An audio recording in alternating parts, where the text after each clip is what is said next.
Hi, my name's Rick Coleman and I sail a Lotus 9.2 masthead rig yacht called Taranto. So that's why this channel's called Sailing Taranto.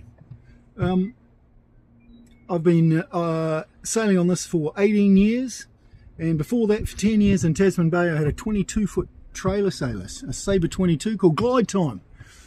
And we had it for 10 years, sold it back to the guy we bought it off. He's a piano tuner, he still lives in Golden Bay. Anyway, that whole time I had a little white blow-up that was bought to us by my father-in-law, or father-outlaw I guess you'd call him. And it was one of those ones that didn't have any chine, was just basically like a blown up tie tube, and if you rode it really hard it would just go in little circles, and it was 90% of the time you'd row it backwards because it was way more efficient to row backwards. And that's the one I saw the seals in a couple of weeks ago. And you know, unbelievably, after 22 years of use, the glue gave way. It's shocking.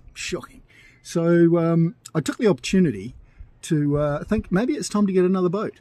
So I did, and Kathy and Rob from their boat Manuka, they bought one, and Kathy said it was too small, so that immediately interested me because they've got a way bigger boat than me, and a small boat fits on the bow nicely here, so I was quite interested. And they basically bought it and fixed it up. It was quite a cheap boat, I believe, and the back transom had come unglued and he glued it back on. And but because Kathy rejected it, Rob being the gentleman that he is, he just put it in the hold and got a bigger one. And so anyway, they gave it to me at an extremely good price. Thank you very much, you guys. And so that meant I had a bit of money to spend on an engine. He also came with an engine, but the engine that came with this one was very old, very tired, didn't start on the day, and it sounded like it was just going to give me trouble for a long time. And you know, if you've watched this channel, I don't rate my mechanical abilities and two-stroke engines. Anyway, so I rejected the engine but bought the boat, and then immediately went to Marketplace in Nelson, New Zealand on Facebook, and whammo, there was one just down the road which looked pretty perfect. Looked into it, thought, yep, that should be the one. And contacted him, and within 3 hours I had it. So now, after 22 years of a tiny little rubber duck that would go around in circles, that meant I hardly would ever go ashore unless you really had to, now I've got a little motor car, I've got a little runabout. So I'm going to take you for a bit of a spin. This is the new puppy. It's the 3.3 horsepower Mercury, so that's like being towed by 3 horses, or 3.3 horses. I don't know whether, how many, 3.3, that would be like 1 1/4 legs or something. Anyway, I got to admit that I have been on one little run for it so far. I've very carefully measured out my fuel oil mixture, and it didn't come with a seat, so the fenders make a perfect seat. And so I've gone over to the corner and back. That's the only trip. Now I'm going to video it for you fellas because I'm excited, and maybe my enthusiasm will rub off on you guys. Right, well, what do we get to the Mercury? We got a neutral and a forward. That's handy. Also got a kill switch here. Had to look up the manual to figure out how to put this on. And that's so if someone falls off, you should clip that to yourself, so if you fall off, the boat won't take off without you. Right, we need to put it there to start. And we'd normally leave it a bit of choke, and you make sure the air goes in the top, and then we'll turn the fuel on, and of course the petrol's all internally stored, and then we try and start it, shall we? We're in neutral. I don't think we need choke, so we'll just try a half choke.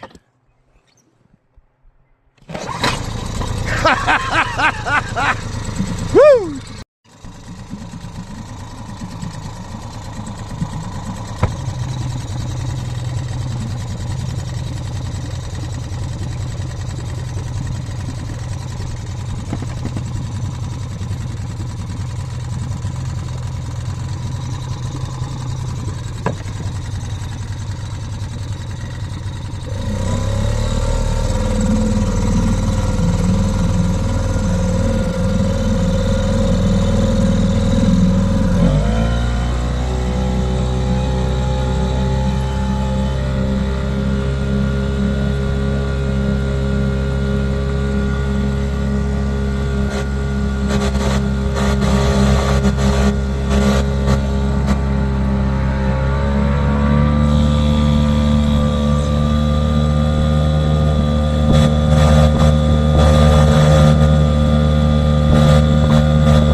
as you can see, it works pretty well, doesn't it?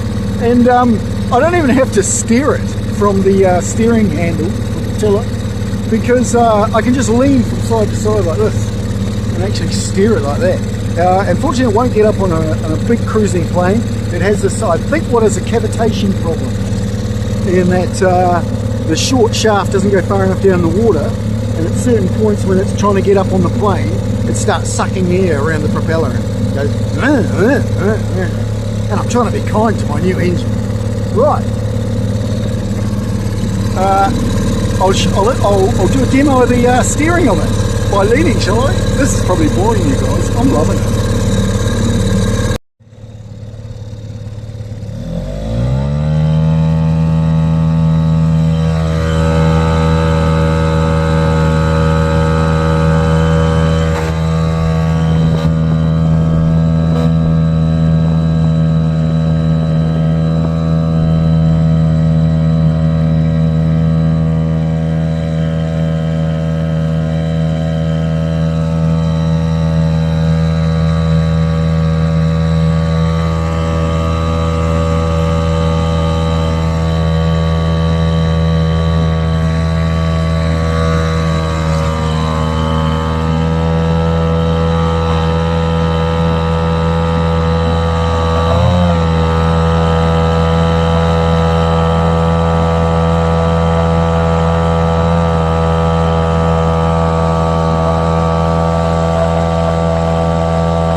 Now, isn't that exciting, Dylan? Did you see that? And Frida, you could actually, we might be able to get you surfing behind that little wave.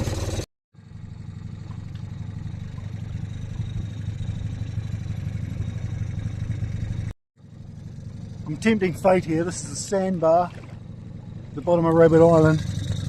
Not Rabbit Island, Adele Island. Look, I can see the bottom, can you? Just trying to sneak over it. Tide's coming in. Yeah, I think I've nailed it. Excellent. Might see if I can figure out how fast this thing goes. I've got OpenCPN on the phone. I'll do a bit of a tracking. You won't be able to see it, but I'll tell you.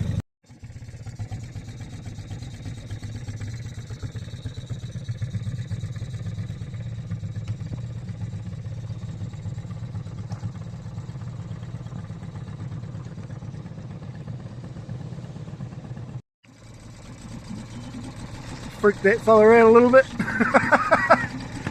All these posts. Geez, they're going to be handy for something.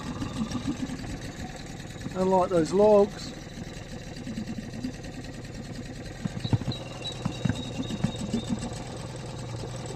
There's a lot of useful wood around here, amongst the bird song of Adele Island. Oh, shit, that got in shot.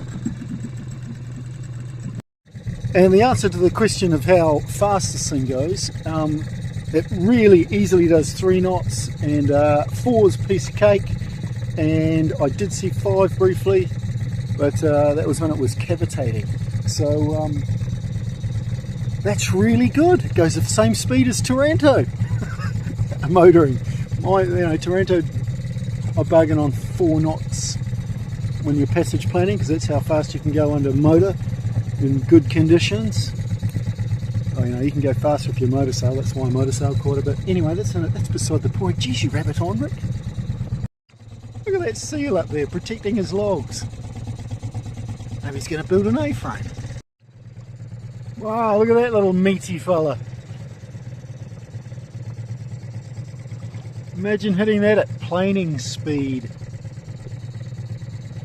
in a fiberglass boat on the pointy end.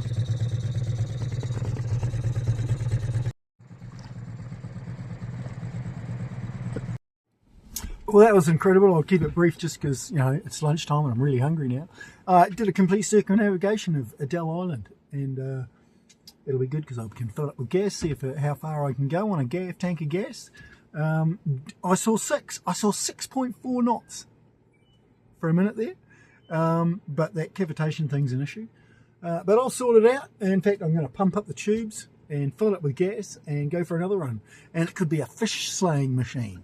I can just pop around the corner and drop some lines in the water when the conditions are good. That little experience out at Greville the other day, I decided that maybe fishing during daylight hours and around midday is not a good thing, because, you know, according to the old commercial fishermen, it's the twilight hours which are the best. So I think I'll save it till later, something to do this afternoon. But so far I'm absolutely wrapped with this new machine. It's absolutely life-changing for me. You know, I can get really close to that wildlife now. Thanks for watching.